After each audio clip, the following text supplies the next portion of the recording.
토요일 아침 활기차게 시작해보겠습니다. 안녕하세요. 종목 힐링타임 1부 이혜라입니다. 그리고 제 옆에는요. 서영원 연구원 자리했습니다. 안녕하세요. 안녕하세요. 네, 반갑습니다. 네, 다우지수가 또 최고치를 경신하면서 좋은 흐름을 가져다주고 있고 앞으로 이제 18,000까지 가는 게 아니냐라는 이야기까지 나오고 있는데요. 우리나라도 연말 랠리 가능성에 대해서 우리가 한번 생각을 해보면서 오늘 이 시간 1시간 동안 유익한 시간이 됐으면 하는 바람입니다. 네, 오늘도 이 시장에 대한 전반적인 이야기 자세히 들어보도록 하겠습니다. 그 전에요, 여러분께서 직접 참여하실 수 있는 종목 상담 코너 준비되어 있죠? 참여 방법 먼저 안내해드립니다. 참여는 전화와 문자 두 가지로 가능하신데요. 전화는 02-377-0269번, 0279번으로 주시면 되겠고요. 문자는 샵 3772번으로 종목명, 비중, 매수가 적어서 보내주시면 오늘도 탄탄한 종목 상담 도와드리겠습니다. 자, 그럼 바로 첫 번째 코너로 넘어가 보도록 하겠습니다. 금주의 마켓 키워드 시간이죠. 이번 주 우리 시장을 움직였던 이슈들 알아볼 텐데 아무래도 우리 시장에서 이번 주 크게 대두됐던 게 아무래도 유가 하락 관련해서 이슈가 나온 게 아닌가 생각이 드는데 관련주들 앞으로 어떻게 또 추이가 바뀔지도 궁금하고요. 어떻게 보시나요? 네, 지난주 최근 들어서 유가 하락이 우리나라 시장의 좀 대표적으로 이슈가 아니었나라고 좀 말씀을 드리고 싶은데, 석유 수출국 오펙에서 수요가 감소하고 있고 현재 공급이 증가하고 있는 모습에서 이제 공급을 감산을 해야 된다라는 이야기가 나왔습니다만 감산 실패로 인해서 유가가 급락하는 모습을 보여줬습니다. 그러면서 정유주는 하락하는 모습이 나타나주고 있고, 현재 항공주들과 운수업종들은 상당히 좋은 흐름을 가져다 주고 있으면서 서로 이게 희비가 갈리고 있는데요. 현재 지금 대한항공만 해도 상당히 좀 갭상을 하는 등 여러 가지 상당히 좀 특이한 케이스로 상승한 흐름이 나타나주고 있습니다. 그러면 우리가 여기서 석유 수출국 오펙에서 왜 감산을 하지 않았나라는 좀 생각을 해보면서 유가의 앞으로 전망에 대해서 좀 살펴봐야 될 것 같은데요.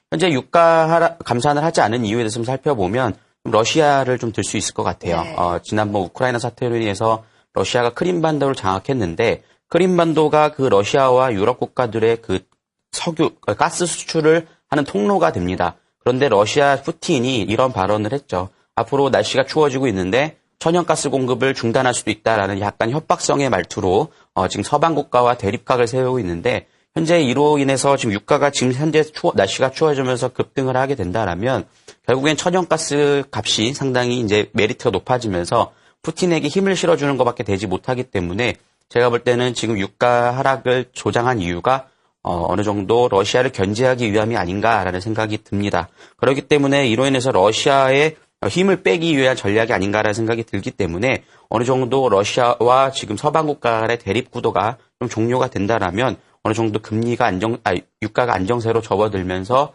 가격들이 좀 안정세로 접어들지 않겠나라는 생각이 드는데요. 그 시기로 좀 살펴보면 제 생각엔 올해 연말에 유가가 급락 다시 반등을 하든가 아니면 내년 초쯤에 다시 좀 반등을 하지 않을까 생각을 합니다. 그렇다면 골드만삭스에서 지금 제시한 75불 정도까지 올라올 수 있지 않을까라는 생각이 들고 어느 정도 횡보를 하다가 결국 유가는 다시 상승 흐름으로 가지 않을까라는 생각이 들기 때문에 여러분들께서 지금 굉장히 관심이 많으실 거예요. 유가가 상당히 하락하고 있기 때문에 내가 지금이라도 운수업종이나 항공주에 따라가야 되는 게 아니냐라는 좀 고민을 하고 계실 텐데 제가 볼 때는 오히려 항공주들이나 이런 종목들로 따라가기보다는 앞으로 지금 반등에 놓여 있는 정유주 쪽으로 좀 관심을 가져보는 게 좋지 않을까 생각을 하고 유가라는 것은 결국에는 지금 횡보를 하는 모습이 가장 좋은 모습이라고 볼 수 있어요. 하락을 하거나 급등을 하거나 이런 모습은 좋지 못하기 때문에 앞으로 좀 정유주 쪽으로 좀 시각을 돌리시는 게 좋지 않을까 하는 생각이 듭니다. 네, 유가 하락에 따라서 관련주들 흐름이 이번 주 엇갈리는 흐름을 보여줬는데 하지만 이제는 접점 수준에 와 있는 것이 아니냐는 의견을 주시면서 가격들이 안정세를 찾아갈 것이라고 전망했습니다. 이렇게 첫 번째 이슈 살펴봤는데요. 두 번째 이슈 바로 넘어가 보도록 하겠습니다. 이 각국 중앙은행의 움직임에 촉각을 곤두서워야 하는 때가 아닌가 생각이 드는데요. 또 22에서 내년 초 이 국제매입 가능성을 열어놓으면서 추가 양적 완화에 대한 이런 언급들 또 기대감이 나오고 있는 것 같습니다. 이 부분은 어떻게 해석하면 좋을까요? 네, 이번 22 통화정책회의가 있었죠. 12월 통화정책회의가 있었는데 이번에는 어느 시장에서도 예상을 했듯이 특별한 액션이 없을 것이다라는 이야기가 나왔습니다. 그래서 금리 동결이 지속되었고요. 하지만 좀 어느 정도 좀 아쉬운 점이 있다라면 지금 22 통화정책회의가 있는 날 이후 다우지수도 좀 조정을 보였고 우리나라 시장도 좋지 못한 흐름을 가져다 줬거든요. 그러한 이유로 살펴보면 사실 이번에 드라기 총재의 어느 정도 가이던스를 제시해줘야 되는 게 아니냐라는 이야기가 좀 나왔었습니다. 네. 하지만 뭐 인터뷰에서도 봤듯이 뭐 별다른 의견이 없었기 때문에 좀 실망 매물이 좀 쏟아진 게 아닌가라는 생각이 드는데요. 그러면서 글로벌 증시가 좀 하락하는 모습이 보여졌죠. 하지만 어느 정도 양적 완화 정책은 본격적으로 시작될 가능성이 있을 것으로 생각이 듭니다. 제가 지난주에서 말씀드렸듯이 독일하고 현재 지금 ECB가 좀 대립각을 세우고 있거든요. 왜냐하면 독일은 상당히 지금 경제가 호전되고 있는 상황에서 나는 지금 양적 완화를 하면 그 이자의 상환에 대한 부담감이 있습니다. 그렇기 때문에 반대를 하고 있고 오히려 긴축을 해야 된다라고 주장을 하고 있습니다. 하지만 지금 ECB 총재 드라기는 이거는 아니다. 우리는 정책을 펼쳐야 된다라고 서로 대립각을 세우고 있는데 이번에 좀 재밌는 발표가 있었습니다. 유로존에서 제조업 PMI 지수가 발표가 됐는데 유로존 PMI 제조업 지수는 50포인트 상승 구간에 접어드는 모습을 보여줬고 독일의 지표는 49포인트 쪽으로 나왔습니다. 그렇다는 것은 그 PMI 지수를 판단할 때는 50을 기준해서 상승 국면 아니면 하락 국면을 따지는데요. 49포인트 쪽에 나왔다는 것은 결국 독일이 하락 국면에 접어들었다고 생각이 들거든요.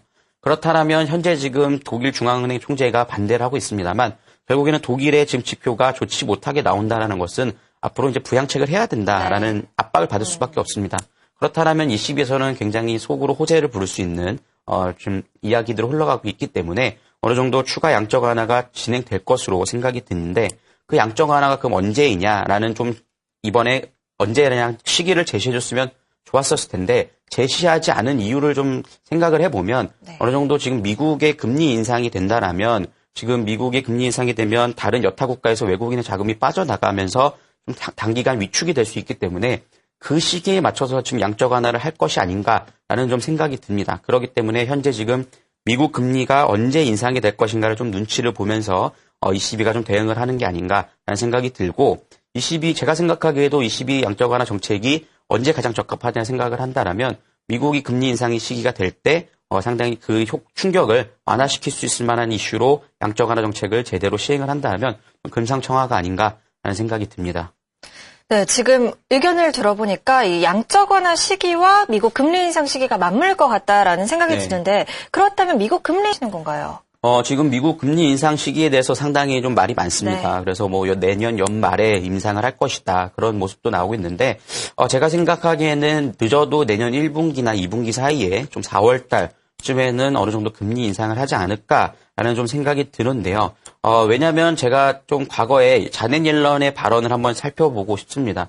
자넷 옐런이 테이퍼링 종료 후에 금리 인상 시기는 6개월 이후에 정도가 될 것이다라는 것을 연초에 좀 흘렸어요. 네. 근데 이제 그것을 모든 시장이 좀 믿고 있는데 제가 볼 땐 자넷 옐런이 그냥 한 발언은 아니라고 생각이 들기 때문에 그 시기로 따져보면 뭐 내년 4월? 내년 4월이나 1분기쯤이 되지 않을까라는 생각이 들기 때문에 좀 금리 인상 시기가 내년 1분기로 좀 예상을 하고 대응을 하시는 게 좋지 않을까라는 생각이 들고 현재 지금 ECB에서도 통화정책회의에서 시기를 얘기하지 않았다라는 것은 결국에는 시기를 좀 보고 있는 거거든요. 근데 이제 어느 정도 1분기 때 같이 ECB와 함께 좀 이슈를 좀 부각을 시켜준다면 이 글로벌 경제 시장에서 충격을 좀 완화할 수 있는 흐름들을 가져갈 수 있기 때문에 좀 1분기가 아닐까라는 생각을 하는 게 좋을 것 같고요.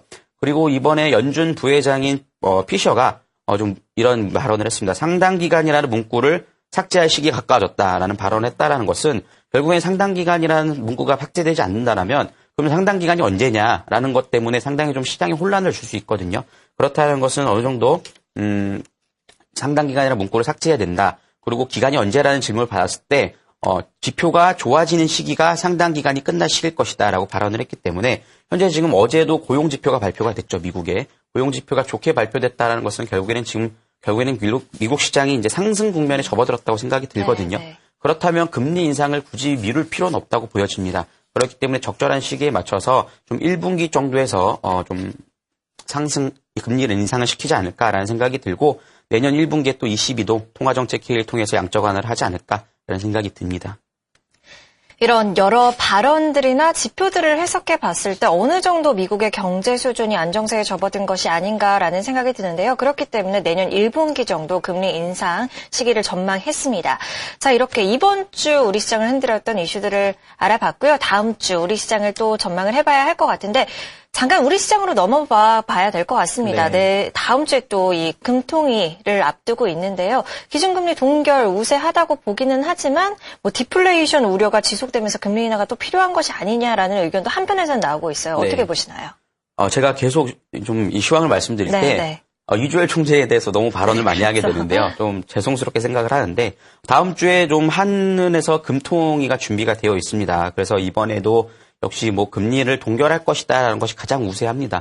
근데 금리를 인하해야 된다라는 얘기는 아닌데 제가 항상 말씀드리는 거는 그 금융통화위원회 이후에 이주열 총재의 인터뷰가 항상 좀 안타까운 모습이 있는데 보통 다른 그 중앙은행 총재들의 발언들을 살펴보면 상당히 좀 공격적이고 소신 있는 발언들을 많이 하거든요.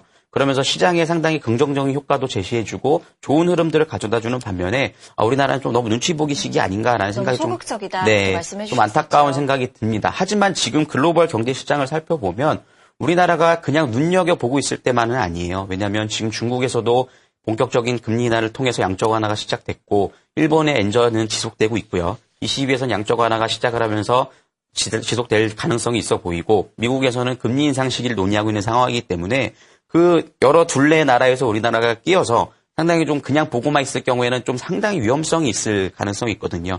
그러니까 제가 볼 때는 이번 금융통화위원회에서 물론 금리를 인하하지는 않을 것 같아 보이지만 어느 정도 그 이주열 총재의 뷰가 어느 정도 좋은 흐름 시장의 방향성을 제시해줘야 될 것 같고 앞으로 우리 한국은행도 글로벌 경제 시장에서 대응할 준비가 되어 있다라는 발언이 주어진다면 상당히 좀 시장에 긍정적으로 밝혀주지 않을까라는 생각이 들고요. 그리고 금리 인하를 좀 앞으로 내년에도 좀 단행을 하지 않을까라는 좀 기대감이 있습니다. 왜냐하면 지난번에 KDI에서도 금리 인하를 해야 된다. 현재 지금 우리나라가 단기 디플레이션 우려감이 있다라고 발언을 하면서 상당히 좀 공격을 하는 모습을 보여줬는데 이번 주에도 이런 발언들이 있었어요.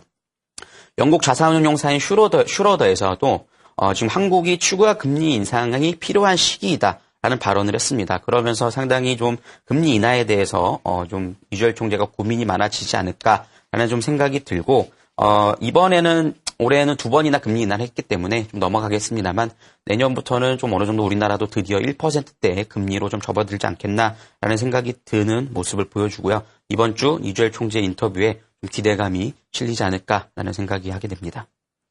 네, 이런 일본, 중국, 미국 등 이런 글로벌 시장의 적극적인 행동에 비해서 우리 시장 왜인지 조금은 소극적인 모습이 보이지 않았나 생각이 드는데요. 다음 주에 금통위에서 어떤 발언들이 또 나오는지 지켜보시면서 대응 전략 세워보시는 것이 좋을 것 같다라는 판단이 섭니다. 자, 이렇게 첫 번째 이슈를 또 살펴봤고 또 이 부분 안 짚고 갈 수가 없을 것 같습니다. 연말 랠리 가능할까요? 네, 지금 뭐 상당히 많은 이야기들이 나오고 있고 지금 흐름들을 살펴보면 제가 볼 때는 뭐 단번에 말씀을 드리자면 연말 랠리가 가능하지 않을까라는 생각이 듭니다. 현재 지금 우리나라 코스피 지수도 어제 또 1990포인트까지 좀 도달하려고 하는 트라이하는 모습이 보여줬기 때문에 상당히 좀 연말 랠리 가능성이 있지 않을까라는 생각이 드는데요. 그리고 제가 선물 시장에서 외국인의 흐름을 살펴보자라고 계속 말씀을 드렸는데 지난주 목요일 금요일 이틀 사이에 드디어 외국인 외환세가 만기약 이상 돌파를 하는 모습을 보여줬습니다. 그러면서 순매수 구간에 접어들었다라는 모습이 보여주고 있고 현재 외국인이 선물에서 들어오는 가장 메리트 있는 부분은 사실 우리나라 기업적인 부분에 대해서는 크게 메리트가 있지는 않아요. 현재 구간에서는 모멘텀이 없기 때문에 그랬습니다만 현재 환율이 지금 1115원까지 지금 상승하는 흐름을 보여주고 있고 어느 정도 이제 상승세가 멈추고 안정세에 접어드는 모습을 보여주고 있거든요. 그렇다는 것은 어느 정도 환율이 좀 고가에 다다르지 않았나 생각이 들면 외국인들은 환차익을 통해서라도 이 수익을 낼 수 있기 때문에 상당히 우리나라가 그런 메리트 있는 시장이 될 것으로 생각이 들기 때문에 앞으로 연말 랠리 가능성이 있지 않을까라는 생각이 들고요. 지금 대형주 중심으로 지금 계속 순환매 형식으로 상승하는 흐름들이 나타나주고 있다는 것은 대형주들이 모두 지금 체력을 비축해놓고 저점을 높여놓은 상태이기 때문에 연말 랠리 가능성이 좀 더 강하지 않을까라는 생각이 듭니다. 그렇다면 우리나라가 연말 랠리 가능성이 있을 때 어떠한 접종들이 좀 갈 것인가라는 것이 여러분들 좀 고민이 많으실 텐데 제가 생각하기에 좀 말씀드리고 싶은 것은 최근에 지금 후강통과 금리 인하를 단행하면서 중국 관련 기업들이 상당히 좋은 흐름들을 가져다 주고 있어요. 그렇기 때문에 여러분들께서도 지금 내가 계좌 포트에 중국 관련주가 좀 없다라면 아직까지 좀 더 상승하지 못한 중국 관련주들도 많이 있거든요. 그런 종목들을 내 포트에 담아가면서 연말 랠리에 대해서 좀 준비를 하는 모습들을 가져가셨으면 좋을 것 같고 현재 지금 증권시장 활성화 정책이 시행되고 있으면서 앞으로 좀 더 좋은 정책들이 더 나올 수 있기 때문에 배당 성향이 강한 종목들과 그리고 증권시장 활성화 정책에서 수혜를 입을 수 있을 만한 종목들 중심으로 대형주 중심으로 여러분들께서 포트에 좀 어느 정도 담아두셔야 되지 않겠나라는 생각이 듭니다. 그렇기 때문에 여러분들께서는 물론 코스닥 종목들에서 개별주들도 매매를 하시는 것도 좋겠습니다만 대형주 코스피 종목들도 이제 한번 관심을 가질 때가 아닌가라는 생각이 들고 어느 정도 제가 볼 때는 2000선을 좀 돌파 시도하는 흐름들이 이번 연말에 나오지 않을까라는 생각이 들고요. 그리고 내년 전망에 대해서 좀 말씀을 드린다라면 현재 미국이 성장세 지속적으로 이어지고 있기 때문에 금리 인상 시기가 물론 리스크로 존재할 수 있겠습니다만 기존의 예상대로 0.2포인트씩, 25포인트씩 금리를 인상한다라면 크게 시장에 충격이 줄 것으로 생각되지는 않고요. 우리가 어느 정도 상승 랠리가 이어지지 않을까라는 생각으로 가져가시는 게 좋지 않을까라는 생각이 듭니다. 네, 이 선물 시장에서의 외국인 매수 그리고 대형주들의 순환매 랠리로 가능을 봤을 때 이 연말 랠리 가능성 기대해 볼 수 있는 시점이라고 정리를 했고요. 또 관심 업종으로는 아직 움직이지 못한 중국 관련주 그리고 배당 성향이 강한 종목들 그리고 증권시장 활성화 정책 수혜주를 꼽아주셨습니다. 지금까지 금주의 마켓 키워드 살펴봤습니다. 잠시 후에 뵐게요.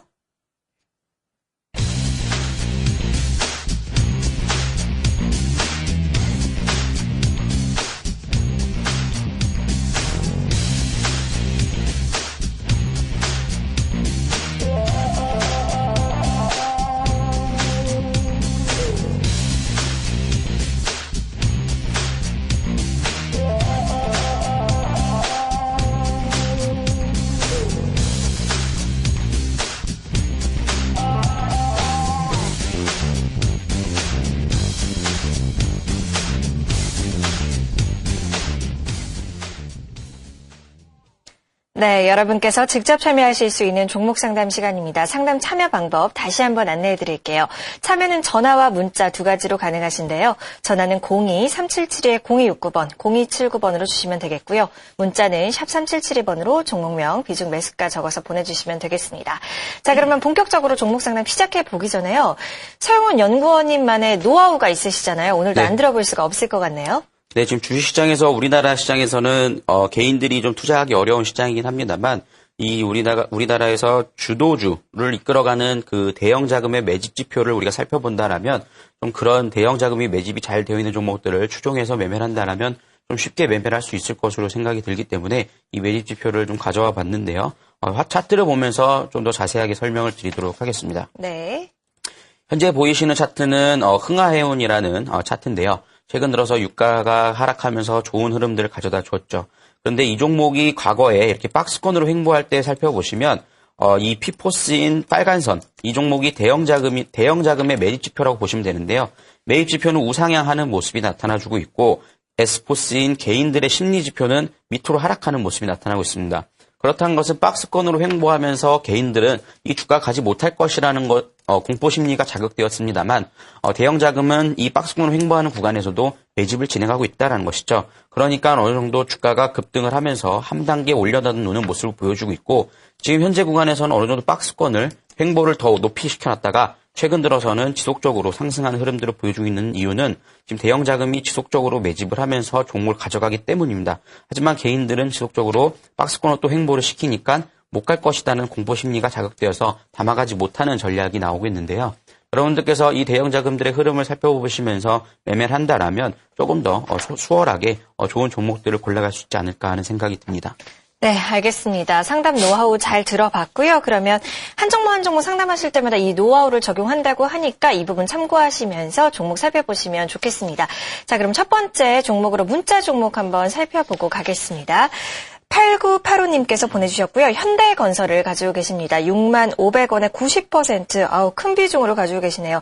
손절이 많이 늦은 걸까요? 라고 보내주셨는데 지금 많이 내려와 있는 상태입니다. 이 종목은 또 지금 시점에서 어떻게 대응해보는 것이 현명한 투자 방법일지 한번 알아볼게요. 현대건설 가지고 계시다고 하네요. 현대건설이 지금 4만 원대에 놓여있는데 네. 6만 원대에서 90%를 갖고 계신다라면 정말 좀 힘든 시기를 겪지 않으셨나라는 생각이 드는데요. 일단 건설주들이 지금 최근에 좀 흐름이 좋지 못합니다. 그렇기 때문에 현대건설도 좋지 못한 게 아닌가라는 좀 생각이 드는데요. 현대건설은 지금 우리나라 국내 아이파크라든가 기업 여러 가지 아파트를 좀 건설하고 있는데 최근 들어서는 좀 해외 사업에 집중하는 모습이 나타나주고 있어요. 그러면서 지금 해외 수주도 상당히 좋은 흐름을 가져다 주고 있고 기업 자체적으로는 상당히 괜찮다라고 말씀드릴 수 있을 것 같고요. 그리고 지난주 좀 이슈가 있었습니다. 현대건설의 종사인 현대스틸 산업의 현대로템과 합병 추진설이 돌면서 지금 최근 이번 주에는 좋은 흐름들이 가져다 주었거든요. 그리고 조회 공시 요구가 들어가 있는 상태인데 이로 인해서 단기적인 상승 흐름이 좀 더 나와주지 않을까라는 생각이 들고요. 하지만 지금 건설주들을 살펴보면 글로벌 원자재 값이 상당히 좀 디플레이션이 일어나고 있기 때문에 어느 정도 원자재 값의 회복세가 일어나줘야만이 좀 건설주들이 상승 흐름이 나와주지 않을까라는 생각이 들면 제가 볼 때는 좀 이 종목을 지금 손절하시기보다는 좀 중장기적으로 좀 가져가셔야 되지 않겠는가라는 생각이 듭니다. 앞으로 연말 랠리를 통해서 좀 건설주들이 상승 흐름이 나와주긴 하겠습니다만 이번 주 아직 건설주에서는 좀 주목을 받지 못할 것으로 보여진다. 하지만 지금 어느 정도 바닥을 좀 다지는 모습을 보여주고 있기 때문에 어느 정도 지금 손절하시기보다는 가져가시는 게 좋지 않을까라는 생각이 들고요. 지금 재무상으로도 살펴보면 지금 건설주들이 어려움이 있음에도 불구하고 현대건설은 재무적으로 상당히 안정세를 접어들고 있어요. 그렇다면 내년 상반기나 내년 중반기쯤 가게 된다면 건설주들이 한번 상승하는 흐름이 나와줄 때 강하게 올라오지 않을까라는 생각이 들고요. 어느 정도 손절가는 박스권 하단 구간에서 좀 잡고 대응을 하시면 좋을 것 같아요. 지금 월봉상으로도 보면 상당히 좀 크게 하락을 하는 모습을 보여주고 있는데 손절 라인을 좀 잡아드리자면 제가 볼 때는 한 35,000원 부근까지는 좀 잡고 대응을 하셔야 되지 않을까라는 생각이 들고 목표가는 제가 좀 잡아드리기가 좀 어려울 것 같아요. 지금 워낙 손실 구간이 크기 때문에 한 가지 좀 팁을 드리자면 좀 비중이 너무 많으시니까 어느 정도 반등이 나왔을 때는 좀 물량을 좀 정리하시면서 좀 손실 구간을 좀 최소화시키면서 대응을 하는 게 좋지 않을까 하는 생각이 듭니다. 네, 알겠습니다. 첫 번째 종목으로 현대건설 살펴봤습니다. 건설주들 최근에 부진한 흐름을 보여주고 있는데 이 원자재 값이 회복이 일어나야만 이 건설업종의 회복이 조금 가능하다라고 보신 것 같습니다. 손절보다는 이 중장기적인 관점에서 대응을 해보시기를 권해주셨는데요. 박스권 하단 부분인 손절가 35,000원 제시를 했습니다. 첫 번째 종목으로 현대건설 살펴봤고요. 이어서 두 번째 종목 알아보겠습니다. 1095님께서 보내주셨고요. 한진해운 홀딩스를 가지고 계신다고 합니다. 9,500원에 30% 매도해야 할까요? 라고 보내주셨는데요. 이번 주는 굉장히 기분이 좋으셨을 것 같아요. 그렇죠? 네, 맞습니다. 지금 현재 한진해운홀딩스가 상당히 좀 급등을 했죠. 네. 그러면서 해운주들이 유가 하락 때문에 좋은 흐름을 가져다 주었는데요. 한진해운홀딩스에 대해 좀 자세하게 설명을 드리자면 해운업을 영위하고 있는 한진해운의 지주사입니다. 지주사기 때문에 제가 과거에 시황을 말씀드릴 때 지주사 쪽에 우리가 배당 관련 때문에 좀 관심을 가져보자라고 말씀을 드렸는데 상당히 좀 매수를 잘 하신 것 같아요. 그래서 아직까지 좀 매도 구간은 아니고 좀 더 몰고 가도 되지 않을까라는 생각이 드는데요. 이번에 좀 기업의 재무제표를 살펴보면 3분기 영업이익도 상당히 증가하면서 좋은 흐름을 가져다 주었고 단기적으로 그로 인해서 이 급등을 보여줬는데요. 제가 볼 땐 단기적으로는 조금 급등이 나왔기 때문에 어느 정도 조정을 보일 가능성이 있습니다. 근데 내가 그 조정을 견디지 않고 좀 매도를 하고 싶다 하시면 일단 어느 정도 절반 정도는 익절을 하시고 대응 전략을 세우시는 게 좋을 것 같은데요. 어느 정도 조정을 보일 때는 절반 정도 익절하시고 절반은 지속적으로 몰고 가시면서 한 13,500원까지는 가져갈 수 있지 않을까라는 생각이 드는데요. 현재 지금 차트 상황에서 살펴보시면 지금 P포스가 강하게 올라오는 모습이 나타나주고 있고 S포스 개인 심리지표도 같이 따라 올라오는 모습을 보여줍니다. 이렇다는 것은 조정을 보인다 하더라도 거래량이 줄이서 조정을 보인다라면 시간적 조정으로 볼 수 있을 것 같고요. 손절 라인은 제가 볼 땐 매수가 부분보다도 한 11,300원 정도 잡고 손절 라인을 잡고 대응을 하시면 좋지 않을까 생각이 들고 아무리 좀 빠진 조정을 보인다 하더라도 11,300원 정도에서는 좀 반등을 줄 가능성이 있기 때문에 거기를 잡고 좀 대응을 하시는 게 좋지 않을까 하는 생각이 듭니다. 네, 두 번째 종목으로 한진해운홀딩스 살펴봤습니다. 유가 하락에 대한 수혜 그리고 3분기 영업이익도 좋은 모습을 보여주면서 이 한진해운홀딩스 이번 주 좋은 흐름이 돋보인 종목입니다. 하지만 단기 급등으로 인해서 조정 가능성이 있기 때문에 어느 정도 익절 대응을 하시는 게 유효하겠다라고 전망을 했는데요. 일단 목표가는 13,500원, 손절가, 익절가가 되겠네요. 11,300원 선에서 대응해 보신다면 좋은 전략이 될 것 같습니다. 두 번째 종목 살펴봤고요. 이어서 한 종목 더 살펴보고 보도록 할게요. 7973님께서 보내주셨고요. 루멘스를 9,800원에 40% 얼마에 매도할까요? 라고 보내주셨는데요.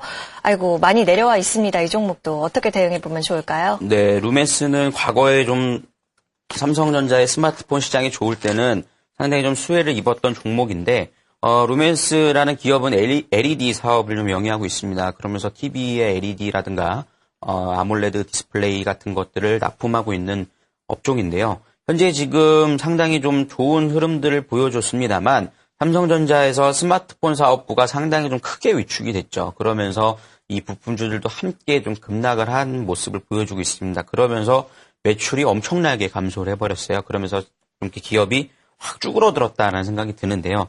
어느 정도 지금 하지만 스마트폰 부품주라든가 LED 관련주들이 좀 바닥을 좀 다지는 모습을 보여주고 있기 때문에 지금 매도하시는 거는 조금 의미가 없어 보이고요. 좀 더 어려운 기간을 거쳐 오셨기 때문에 조금 더 장기적으로 보고 가시는 게 좋지 않을까라는 생각이 듭니다. 그러면서 지금 차트를 보면서 좀 자세하게 설명을 드리자면 현재 수급적인 부분을 살펴보면 상당히 루멘스가 최근 들어서 수급이 상당히 좋습니다. 그래서 바닥권을 다지는 모습을 보여주면서 기관과 외국인들이 현재 매집을 하는 모습을 보여주고 있고요. 지금 차트 상황에서도 보시면 지금 화면에서 잘 보일지 모르겠습니다만 지금 대형 자금의 매입 지표인 피포스가 서서히 올라오기 시작했습니다. 하지만 아직까지 개인들은 올라오지 못한다는 것은 당분간은 좀 박스권으로 횡보를 하겠지만 바닥권을 높여나가면서 박스권 횡보 후에 거래량이 터지면서 좀 종목이 급등할 수 있지 않을까라는 생각이 들기 때문에 좀 더 몰고 가시는 것이 좋지 않을까라는 생각이 들고요. 손절 라인과 좀 목표가를 잡아드리는 게 좋을 것 같아요.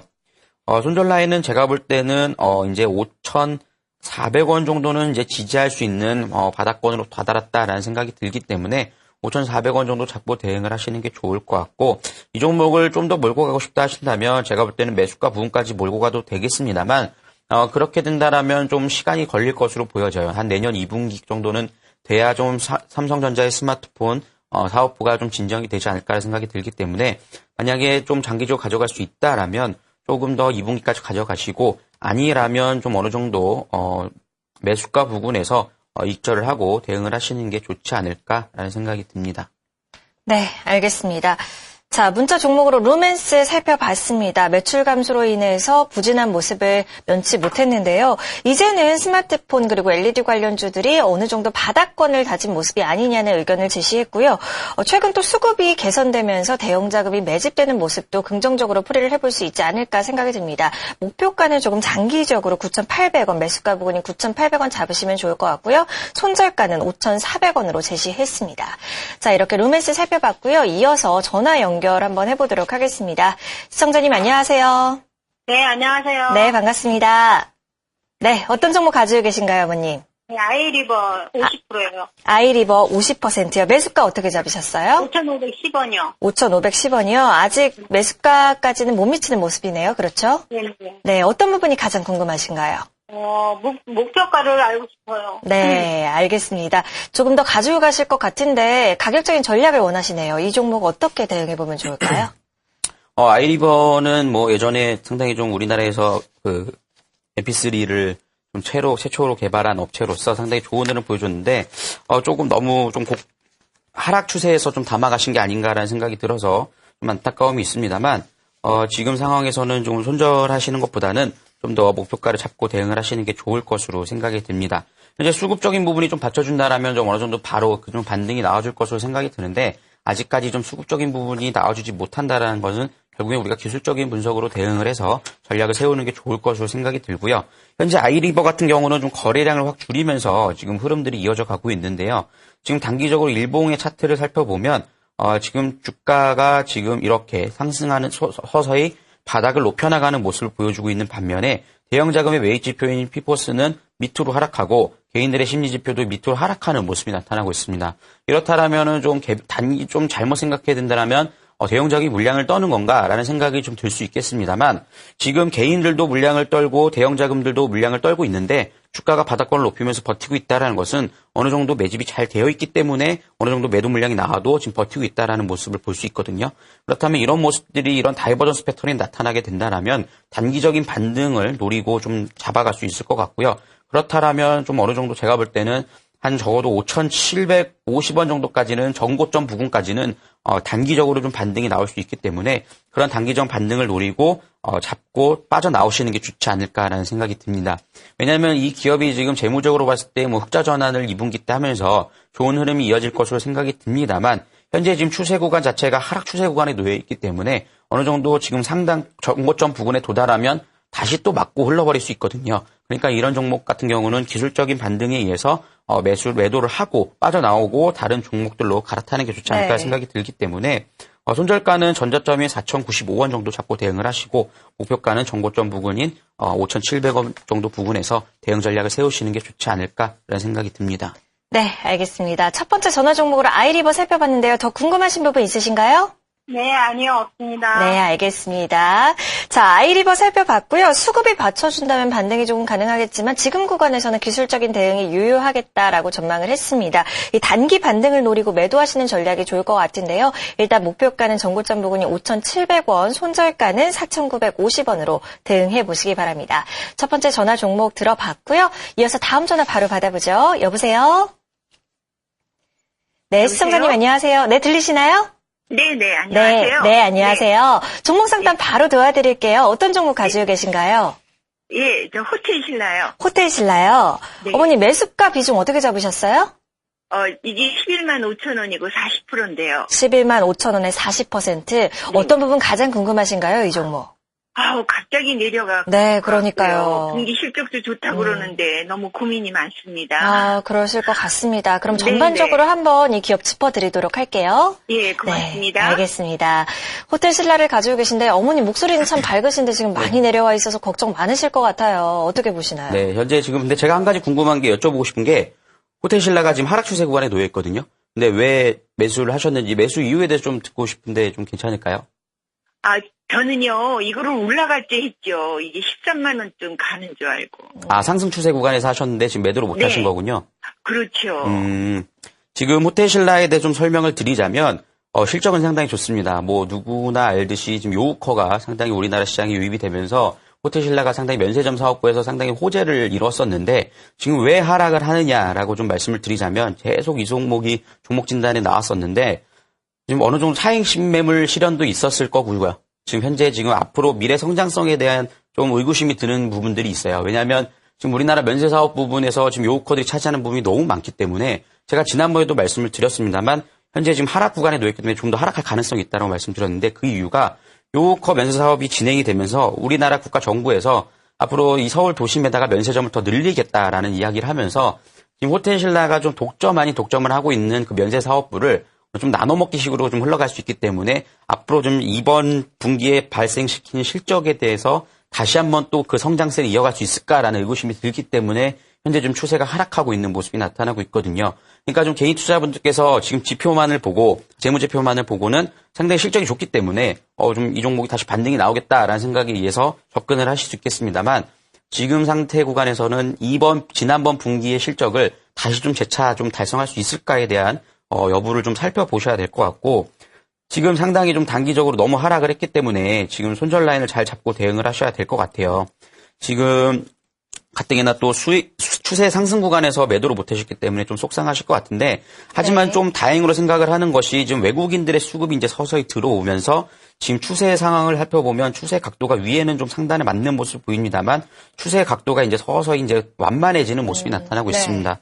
그렇다는 것은 어느 정도 바닥을 다지지 않을까라는 생각이 들기 때문에 이 종목을 손절 라인을 잘 잡고 대응을 하시는 게 좋지 않을까라는 생각이 하고 제가 볼 때는 좀 중장기적인 전략으로 가져가셔야 좀 어느 정도 수익 구간에서 매도를 할 수 있지 않을까라는 생각이 듭니다. 그렇기 때문에 월봉상으로 지금 한 83,000원 부근 83,000원 부근을 잡고 대응을 하시는 게 좋지 않을까라는 생각이 들고 조금 더 하락을 할 수 있겠습니다만 제가 볼 때는 이 종목이 반등이 나올 것인가 안 나올 것인가 살펴보기 위해서는 이번 분기 실적 발표가 어떻게 될 것인가에 따라서 좀 살펴보시는 게 좋을 것 같고요. 이번 분기가 지난 분기보다 실적이 좋지 못하게 발표가 된다라고 한다면 좀 속상하시겠지만 그때는 좀 어느 정도 정리를 하시고 다시 한번 좀 다지고 난 다음에 다시 반등이 나올 때 내년쯤에 다시 담아가는 게 좋지 않을까 하는 전략이 좋기 때문에 목표가는 일단 매수가 부근으로 잡아드리도록 하겠습니다.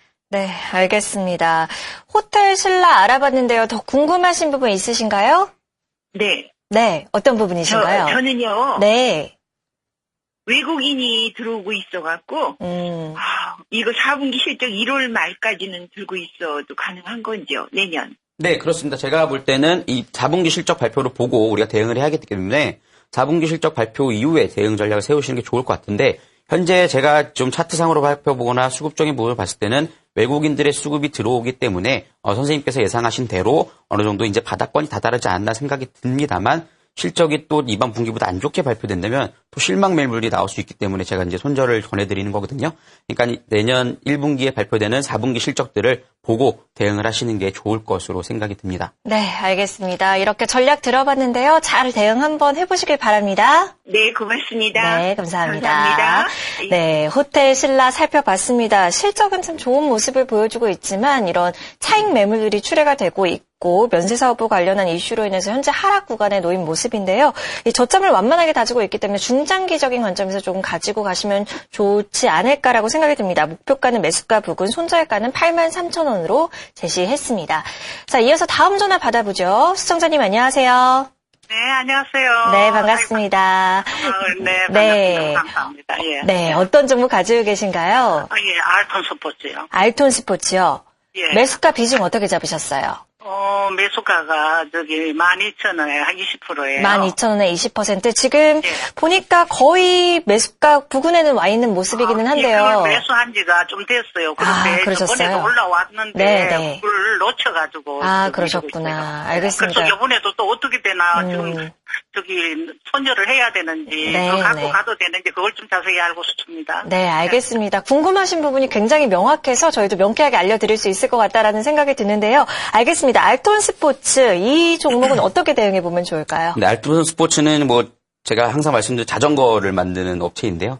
상당히 우리나라 자전거 시장이 좀 상승하는 흐름을 보여주면서 좋은 흐름들을 가져다 주었어요. 하지만 지금은 어느 정도 조정을 보였다가 좀 횡보하는 구간에 놓여 있는데 제가 볼 때는 손절 구간은 아니라고 판단이 됩니다. 다시 한번 또 반등을 주지 않을까라는 생각이 들고 현재 지금 자전거가 지금 글로벌 전 세계 시장을 살펴보면 이 전기 자전거에 있어서 상당히 좀 이슈가 있습니다. 그렇기 때문에 이 전기 자전거 사업부에도 알톤 스포츠도 역시 뛰어드는 모습이 보여주고 있고 그 전기 자전거 사업에 대해서 상당히 좀 부각이 된다라면 다시 한번 좀 랠리가 나올 수 있지 않을까라는 생각이 들기 때문에 물론 좀 매도 구간을 높이셨지만 다시 한번 또 기회를 갖고 또 반등을 노려야 되지 않을까라는 생각이 듭니다. 그래서 수급적인 부분도 살펴보시면 지금 상당히 외국인들이 매집을 해 나가는 모습을 보여주고 있습니다. 차트를 보면서 좀 더 자세하게 설명을 드릴게요. 네. 지금 일봉상으로 보면 이 종목이 지금 박스권으로 좀 횡보하는 모습이 나타나주고 있는데 하지만 그래도 최근 들어서 바닥을 좀 높여 나가면서 좀 올려나는 모습을 보여주고 있고 이 종목 또한 제가 볼 때는 좀 반등이 놓여주지 않을까라는 생각이 네. 들기 때문에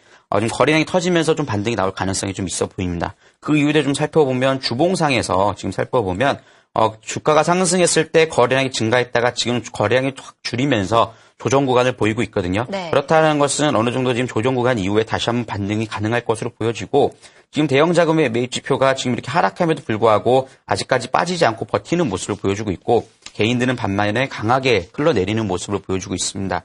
그렇다는 것은 지금 현재 개인들의 물량이 어느 정도 소모가 되기 때문에 하락하는 모습이 나타나주고 있다라고 보여지기 때문에 좀 중장기적으로 가져가신다면 이 종목은 다시 한번 좀 반등이 나오지 않을까라는 생각이 들고요. 네. 손절가를 좀 잡아드리자면 지금 요 구간 한 1,300원 정도 잡고 대응을 하시면 좋을 것 같고 제가 볼 때는 1,300원 부근 정도 가면은 어느 정도 반발 다시 매수세가 들어와서 반등할 가능성을 보이니까 가져가시면 좋을 것 같고요. 목표가는 적어도 한 16,000원 정도 좀 중장기적으로 대응을 하신다면 한 16,000원 정도 잡고 대응을 하시면 좋을 것 같고 단기적으로 내가 좀 대응을 하고 싶다 하신다면 한 13,300원 정도에서 좀 지절을 하시는 것도 좋을 것으로 생각이 들기 때문에 좀 더 가져가시는 것도 괜찮을 것 같습니다. 네, 알겠습니다. 어머님 듣고 계시죠? 예. 한 번 정도 감사합니다. 반등이 더 나올 수 있다고 하는데 더 궁금하신 부분 있으신가요? 예. 네. 어떤 부분 궁금하신가요? 궁금한 건 해소됐습니다. 네, 됐습니다. 감사합니다. 네, 알겠습니다. 예, 예. 아유, 네. 감사하세요. 네, 감사합니다. 네.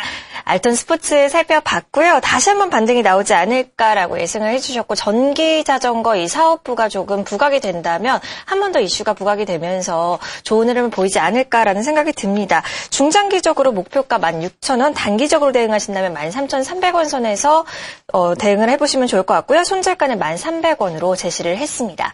자, 문자 종목 한 종목 더 살펴보고 갈게요. 하나마이크론을 6567님께서 가지고 계시다고 문자를 보내주셨는데요. 1,250원에 25% 기다리면 될까요? 라고 보내주셨는데 종가상 10,000원을 기록하고 있습니다. 이 종목 어떻게 대응하는 것이 유효한지 한번 바로 들어볼게요. 하나마이크론은 어떻게 대응해보면 좋을까요? 네, 하나마이크론은 반도체 사업을 하는 업종인데요.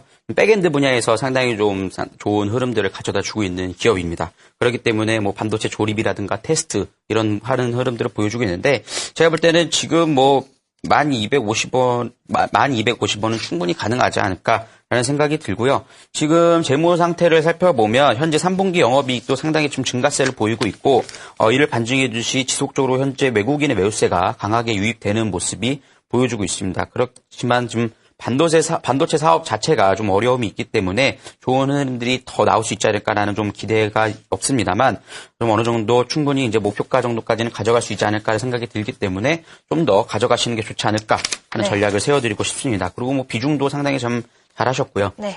지금 차트 상황을 보면서 좀 기술적인 분석을 해드린다면 지금 주가가 올라가면서 상승했던 흐름들을 보면 이 대형 자금의 매입 지표가 강하게 올라왔다는 모습을 보여주고 있습니다. 반면에 개인들의 모습은 밑으로 찍히는 모습이 보여주고 있죠. 그렇다는 것은 이 대형 자금들이 매집을 하면서 주가를 올렸기 때문에 제가 볼 때는 현재 지금 꼬리가 나고 상당히 좀 지저분하게 흘러가고 있는데 고가권 부분이기 때문에 좀 악성 매물들을 떨기 위함이 아닌가라는 생각이 들고 한 번 더 좀 더 반등 가능성을 주지 않을까라는 생각이 듭니다. 현재 이게 주봉상의 모습과 일봉상의 모습이 대동소이하기 때문에 좀 그런 식으로 전략을 세우시는 게 좋을 것 같고 네. 이 종목 같은 경우는 손절 라인을 잡고 대응을 하신다라면 좀 어느 정도 좋은 흐름대로 가져갈 수 있지 않을까 생각이 들기 때문에 손절 라인은 9,670원 정도 잡아드리도록 하겠고요. 네. 목표가 부분은 제가 볼 때는 한 13,100원 정도까지는 충분히 가져갈 수 있지 않을까 하는 생각이 듭니다. 네, 알겠습니다. 마지막 종목으로 하나마이크론 살펴봤습니다. 목표가는 13,100원, 손절가는 9,670원으로 제시했습니다. 지금까지 종목 상담 들어봤습니다. 잠시 후에 뵐게요.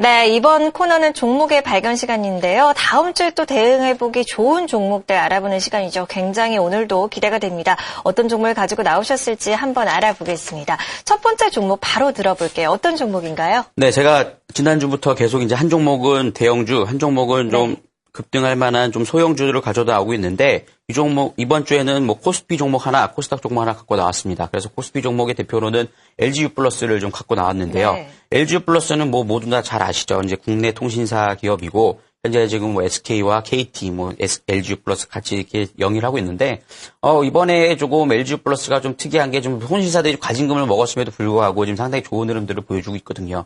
그 이후로 살펴보면 LGU 플러스가 특히 아이폰 6를 처음으로 판매를 하기 시작했습니다. 가입자를 받기 시작했기 때문에 이번에 좀 LGU 플러스에서 아이폰 6를 가입한 사람들이 그래도 좀 상당 기간 있다고 보여집니다. 제가 볼 때는 원래 KT와 SK에 몰리지 않을까라는 생각을 했는데 네. 어느 정도 좀 아이폰 사용자들이 LG U 플러스로 좀 넘어가는 모습들도 많이 보여줬기 때문에 LG의 좀 실적이 좀 괜찮지 않을까라는 생각이 들고 그리고 LG에서 개발한 G3도 상당히 판매량이 좋은데 물론 SK랑 KT에서 가입을 할 수 있습니다만 LG 가입자가 상당히 많다라는 점을 살펴보면 오늘 좋은 흐름들을 가져갈 수 있지 않을까라는 생각이 들고요. 지금 수급적인 부분을 살펴보면 계속 지금 한 몇 달간 외국인들이 매수세가 들어왔습니다. 그러면서 지난 목요일과 금요일 날은 외국인이 매도를 하면서 기관들이 다시 매수세를 이어가는 흐름들을 보여주고 있는데 외국인들의 매도세보다 기관들의 매수세가 강하게 들어오고 있다는 것은 결국에는 이제 갈아타면서 좀 더 상승 흐름들이 나와주지 않을까라는 생각이 들어서 이 종목을 한번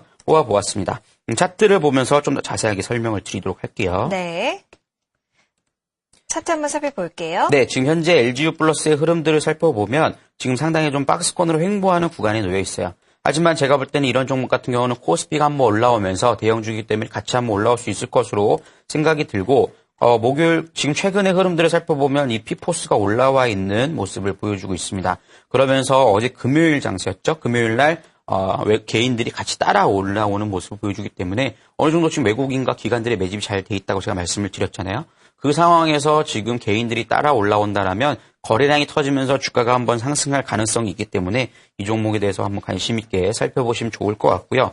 현재 지금 목표가는 한 12,100원 정도 잡고 대응을 하시면 좋을 것 같고 손절가는 1,900원 정도 잡고 대응을 하시면 좋을 것 같은데 좀 내가 중장기적으로 몰고 가고 싶다 하신다면 목표가 이후에도 한번 거래량이 터지면서 음봉이 나오지 않는다면 지속적으로 몰고 가신다면 좀 더 강하게 상승할 수 있기 때문에 그런 전략을 세우시는 게 좋지 않을까 하는 생각이 듭니다. 네, 알겠습니다. LG U+ 살펴봤는데요. 다음 주 월요일에 바로 접근을 해봐도 좋을까요? 네, 현재 지금 정고점 부근에서 지금 돌파 여부와 무너진 여부를 판단하고 있기 때문에 정고점 부근에서 지금 돌파 직전에 사실 매수를 하는 게 좋거든요. 그러니까 다음 주 부분에서 좀 대응 전략을 세우셔도 좋지 않을까 하는 생각이 듭니다. 네, 알겠습니다. 이 통신 업체죠. 이 과징금 악재에도 불구하고 좋은 흐름을 보여주고 있고 아이폰 6 관련해서 가입자 수 증가된 부분도 긍정적인 흐름을 예상해 볼 수 있는 부분이 아닌가 생각이 듭니다. 목표가는 12,100원, 손절가는 1,900원으로 대응해 보시기 바랍니다. 첫 번째 종목 알아봤고요. 다음 종목 바로 들어볼게요. 네, 다음 종목은 이제 코스닥의 종목이 SK컴즈 종목을 뽑아보았는데요.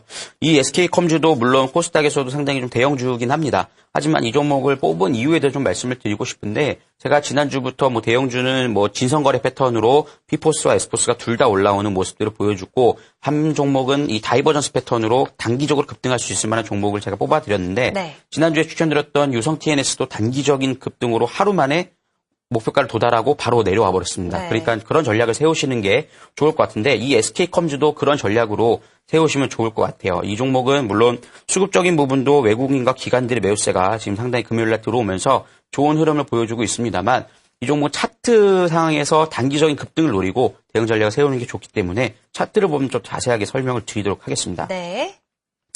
최근 들어서 제가 다이버전스 패턴을 설명드릴 때 설명을 드렸는데요. 지금 주가가 이렇게 우상향하는 모습을 보이면서 바닥권을 높여나가고 있는 반면에 이 피포스의 대형 자금 매입 지표인 피포스는 하락하는 모습을 보여주고 있습니다. 그리고 개인들도 밑으로 하락하는 모습을 보여주고 있습니다. 그렇다는 것은 대형 자금도 매도를 하고 개인들도 매도를 하는 모습이 나타나주고 있기 때문에 이게 정말 매집이 안 돼 있는 종목이라면 같이 주가와 함께 피포스 에스포 흘러내리듯이 흘러내려야 되거든요. 하지만 이 주가는 버티고 지금 바닥권을 높여나가고 있다는 것은 이미 과거에 매집이 잘 돼 있는 상태에서 지금 악성 매물들을 찍어 누르기 위함이 아닌가라는 생각이 들기 때문에 이런 종목 같은 경우는 단기적인 갑자기 그 거래량이 터지면서 반등할 수 있기 때문에 이런 전략을 세우시는 게 좋을 것 같고요. 이 과거에 좀 급등했던 모습들을 살펴보면 이 구간에서도 자세히 보이실지 모르겠습니다만 주가가 상승한 흐름 보여주는 반면에 피포스가 밑으로 떨어지는 흐름들이 나와주고 있습니다. 그러니까 이 종목도 다시 한번 반등을 노리면서 목표가를 세우시면 좋을 것 같고 목표가는 정고점 부근인 8,000원 부근을 잡고 대응을 하시는 게 좋을 것 같고 손절가는 6,850원 정도 잡고 대응하시면 좀 재미있는 종목이 되지 않을까 하는 생각이 듭니다. 단기라고 하면 그러면 기간은 굉장히 짧게 저번 주에 제시해 주셨던 종목처럼 대응해보면 좋은 건가요? 네, 지지난주나 지난주에 말씀드렸던 다이버스 패턴은 그 주에 다 결과가 나왔습니다. 네. 그렇기 때문에 그런 전략을 세우시는 게 좋을 것 같아요. 네, 알겠습니다. 단기적인 관점에서 대응해 볼 수 있는 종목 들어봤습니다. SK컴즈였고요. 목표가는 8,000원, 손절가는 6,850원으로 대응해 보시기 바랍니다. 지금까지 종목의 발견이었습니다.